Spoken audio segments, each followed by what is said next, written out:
Таиланд улсын парламент тарж эрт сонгуул товлогджээ.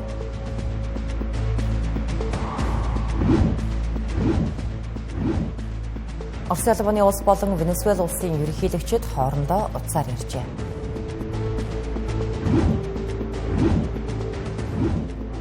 Болгар улсын засгийн газар огцорхоор болжээ.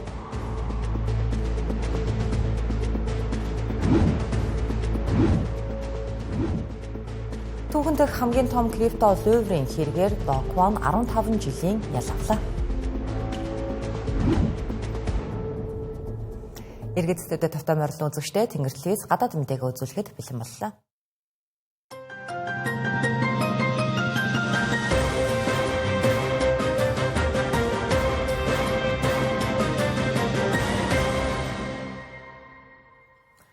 Таиланд улсын ерөнхий сайд Анутын улсынх нь хууль тогтоох байгууллага мухардалд орж Камбож улстай хөлийн мөргөлдөөн хурцдаж байгаа асуудлуудтай холбогдуулан одоо байгаа парламентыг тарааж улсын хэмжээнд эрт сонгуул явуулахаар болсон байгаа юм байна. За ерөнхий сайд Анутын энэ парламентыг тараах хүсэлтийг улсынхаа хаанд өчигдөр өргөн барьсан ба өнөөдөр хаан хүсэлтийг зөвшөөрч баталжээ. Харин одоо Таиландад эрт сонгуулийг 45-аас 60 хоногийн дотор зохион байгуулах ёстой болоод байна. За тус улсын засгийн газрын хэвлэлийн төлөөлөгч болж байгаа үйл явдлыг улс төрийн талаас тайлбарласан мэдэгдэл хийсэн юм а. Тухайлбал энэ онд засгийн газрыг Анутын Бомжайтай нам удирдах байсан бол тэдний сөрөг хүчнээр ардын нам ажиллаж гэвч хоёр намын хамтын ажиллагаа нуурж ихэсэн нь парламентын үйл ажиллагааг зогсооход хүргэжээ. За сөрөг хүчний зүгээс Анутын Бомжайтай нам засгийн газрын эвслийн нөхцөлийг биелүүлээгүй гэж ардын намын удирдагч Натафонг буруутгаад байгаа юм а. Ерөнхий сайдын дурдсан парламентыг тараах шалтгааны нэг нь Таиланд, Камбожийн хөлийн бүсийн зэвсэгт мөргөлдөө юм. Одоогийн байдлаар 10 гаруй хөлийн цэгт 4 өдөр дараалан ширүүн тулаан үргэлжилж байгаа юм а. Мөргөлдөөнөөс 20 гаруй хүн нас барж 200 орчим хүн шархагдсан байгаа юм. Ерөнхий сайд Анутын парламентыг тараасан ч цэргийн ажиллагаа цаашид үргэлжлэнэ гэдгийг хэлжээ. За харин Таиланд улсын эдийн засаг Америк нэгдсэн улсын шинэ тарифын дарамт үйл айл өрхийн үр болон иргэдийн худалдан авах чадвар буурснаас болж зогсон байдалд орсон цаашид яах нь тодорхойгүй байна. Одоогийн ерөнхий сайд Анутын нь 2023 он гарснаас хойших 3 дахь ерөнхий сайд юм байна. За тэрээр энэ онд парламентыг тараах төлөвлөгөөтэй байгаа гэдгээ удаадараа ярьж байжээ. Харин одоо энэхүү Таиландад парламент тарснаар сонгуулийн ажлыг улс төрийн тогтворгүй байдал эдийн засгийн дарамт хөлийн мөргөлдөөнтэй зэрэгцүүлэн яаралтай эхлүүлэх хэрэгтэй болж байгаа юм а. Америк нэгдсэн улсын ерөнхийлөгч Дональд Трамп Венесуэлийн ерөнхийлөгч Николас Мадурог албан тушаалаас нь буулгахаар шахалт үзүүлсээр байгаа юм а. За нөгөө талд үүний эсрэг Орос улбаны улсын ерөнхийлөгч Владимир Путин Николас Мадуротой утсаар хүртэл ярьж дэмжлэг үзүүлнэ гэдгээ илэрхийлжээ.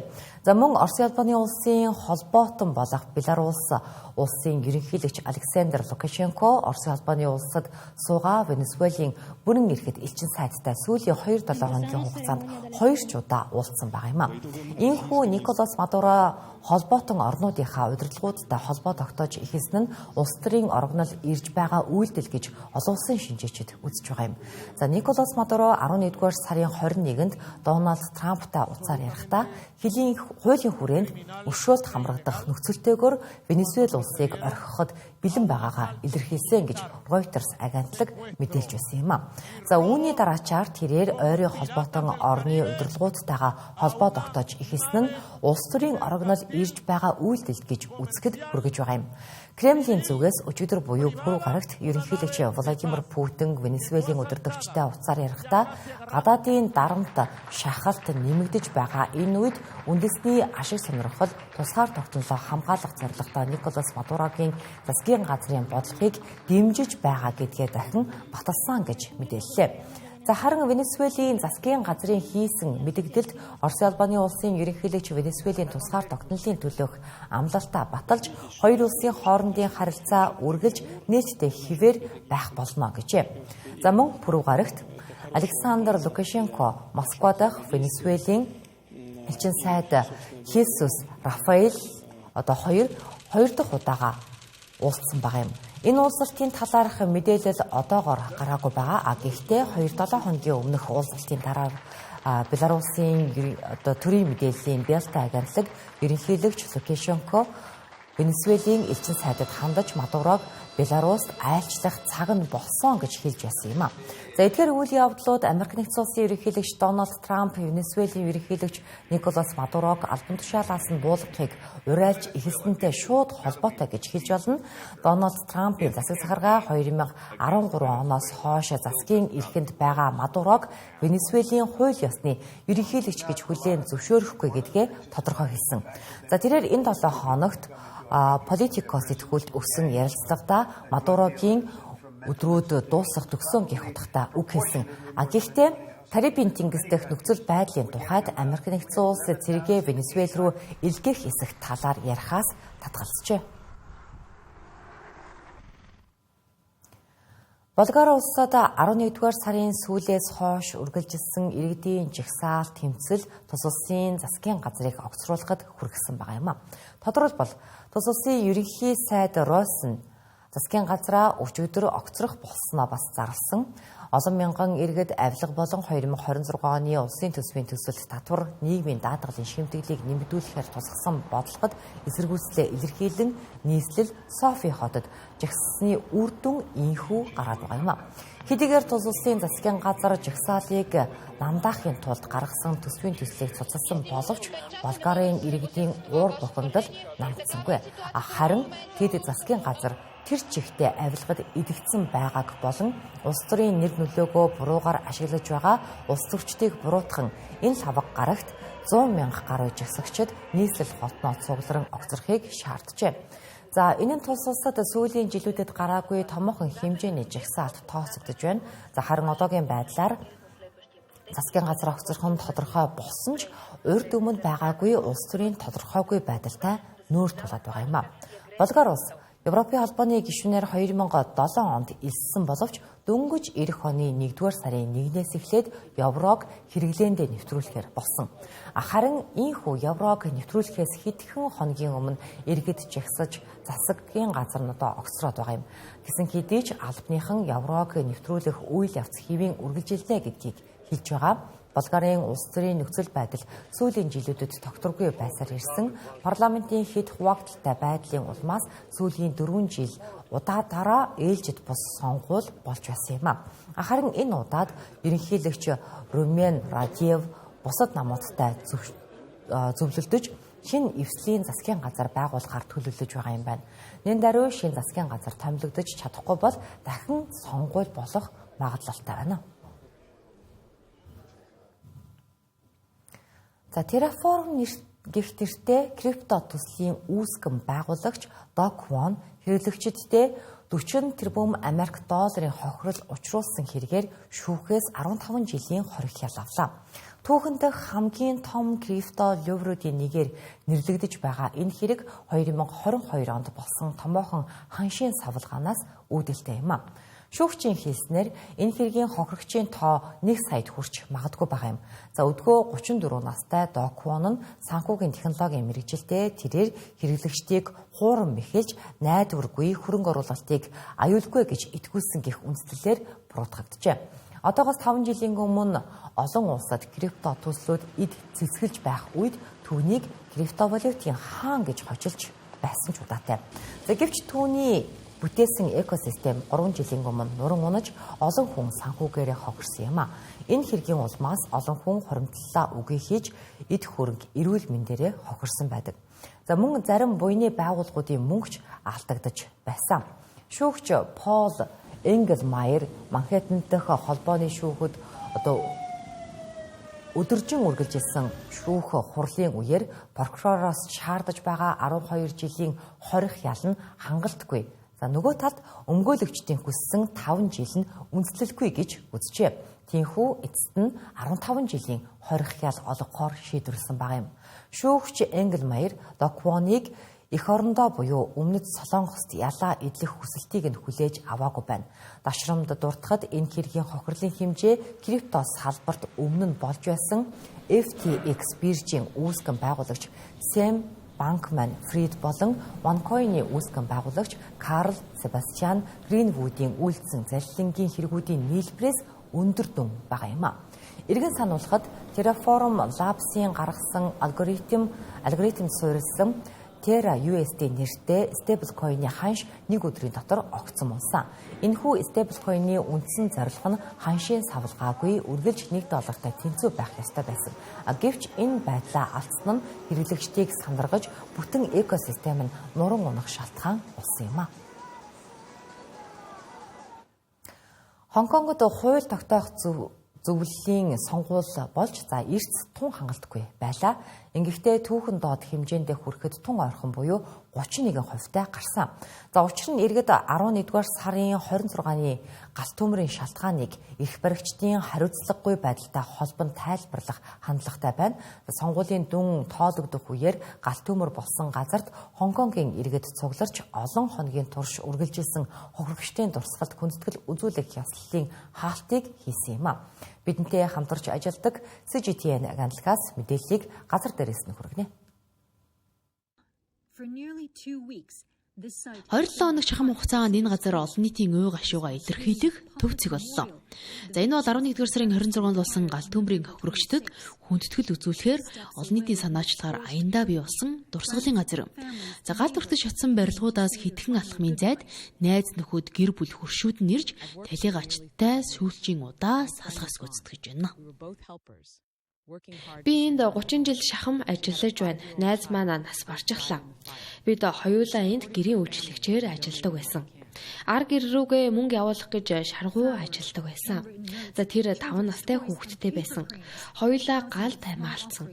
Гэхдээ бид түүний гэр бүлийг дэмжиж чадах чинээгээрээ хандив өгч байна. Цэцэгс гараар өгсөн зурвсууд, хүүхдийн тоглоом, цаасан тогрон гих мэт мянган жижиг өргөлүүд нь олон нийтийн уй гашуугийн илэрхийлэл болж байна. Зарим зурвсууд аврагчдад хүндэтгэл үзүүлсэн байна.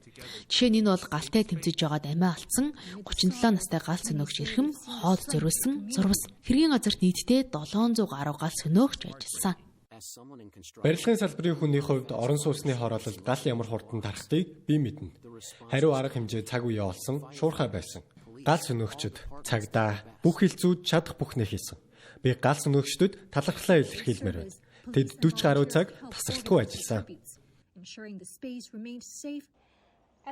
Иргэний тусламжийн алба цагдаа сайн дурынхан хүндэтгэл үзүүлэх үйл ажиллагааг зохион байгуулахад тусалж уг орон зайг аюулгүй, тайван, хүн бүрт нээлттэй байлгахад анхаарч ажиллалаа. Өнөөдөр яг 23 цаг 59 минутад энэхүү дурсгалын газар албан ёсоор хаагдана. Гэхдээ эдгээр бүх хүндэтгэлийн зүйлсийг зүгээр л хаяхгүй гэдгийг хэлхэн зүйтэй. Тэдгээрийг нийгмийн үйлчилгээний олон нийтийн байгууллагуудад шилжүүлэх өгнө. Сайн дурынхан цааш хэрэгхээ ярилцаж байна.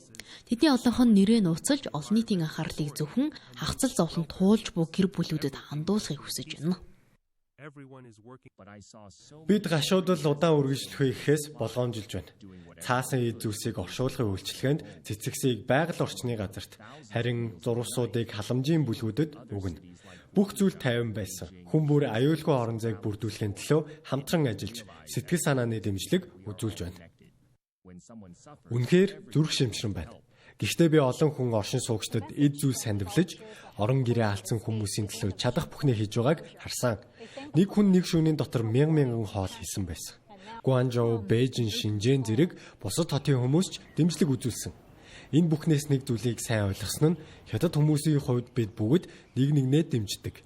Хэн нэгэн зовход бүгд туслахаар ирдэг. Энэ газрыг зохицуулахад тусалсан сайн дурынхны хүсэж буй зүйл нь уй гашуудаа удаан авталгүй дахин ийм зүйл болохоос сэргийлэх явдал юм а. Тэд олон нийтийн сэтгэл талархаж цааш удаан гашуудахгүй байхыг хүсэж байна. Энэхүү дурсгалын газар эргээд энгийн цэцэрлэг төрөлн болох ч гэлээ гашуудал зовлонгийн улмаас нэг дор цугларч нэг нэгнээ дэмжиж байсныг илтгэсэн хамт олонний хүчийг гэрчлэн үлдэх болно. Хуанпэй Хонконг засаг захиргааны онцгой бүсэс мэдээллээ. Хөтөлбөрийн энэ хэсэгт зарим мэдээллийг товчхон танилцуулъя.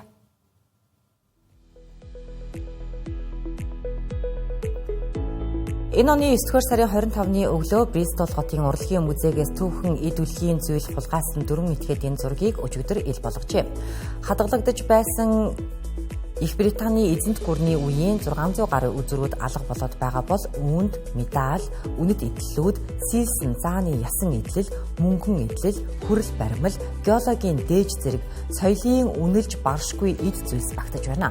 Тус хотын цагдаагийн албанаас зурагт үзүүлсэн с ิจ гтнүүдийг танихад иргэдээс тусламж хүссэн ажиллаж байгаа юм. Харин Бристол хотын зөвлөл хулгайлагдсан эд зүйлс тус хоттой хилэлдэг Атлантын далайгаар дамжин зарж борлуулагдахгүй гэсэн санаа зовлон байгааг хэлжээ.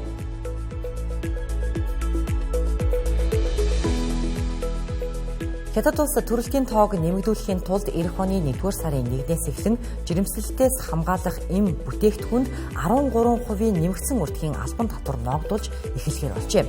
Санаачлагыг гаргасан их баригчид 30 гаруй жилийн турш татвараас чөлөөлөгдсөн энэ татварыг нэмснээр төрөлт ихснэ гэж үзэж байгаа юм байна.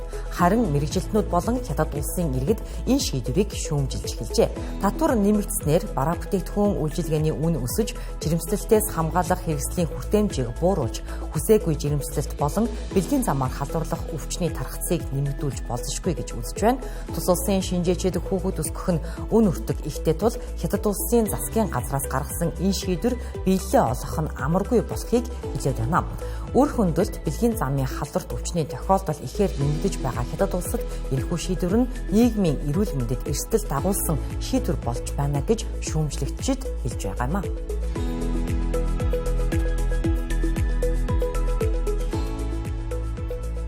Мексик улсын конгресс эрүүл мэндийн тухай хуулиудаа шинжилэл оруулан баталлаа. Энэ хуулийн шинжилэлд электрон тамхиг үйлдвэрлэсэн эсвэл борлуулсан тохиолдолд 8 жил хүртэлх хугацаагаар хорих ял болон 226 мянган песо буюу 12,500 Америк доллар хүртэлх торгуул ногдуулахаар тусгасан байна. Тус улсын ерөнхийлөгч Клаудиа Шейнбаумаас ихээхэн цаашаал хүртээд байгаа энэ шийдвэрийн хүрээнд электрон тамхины хууль бус зах зээл үүсэх болон газар авахаас урьдчилан сэргийлэх зорилготой юм байна. Харин электрон тамхи нь Мексик улсад худалдан авалт хийх болон ашиглахад хууль ёсны хിവэр байгаа юм байна. Одоогийн байдлаар хараахан хэрэгжиж эхлээгүй байгаа хуулийн шинжилгээг шүүмжилж буруушааж байгаа сөрөг хүчнийхэн ч цөөнгүй байгаа юм.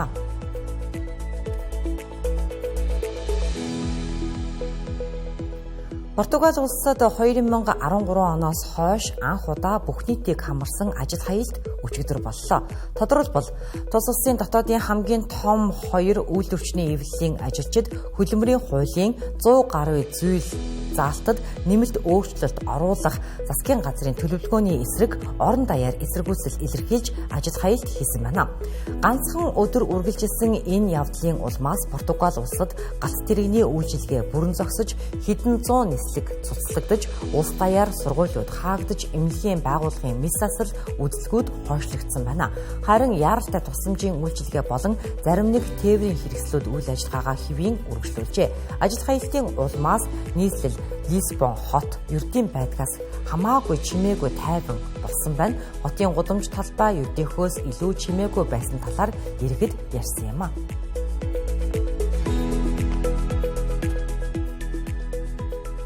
Тэнгэртлээс гадаад мэдээ үзүүлэлээ хамтааж анхаарлаа хандуулсан танд баярлалаа.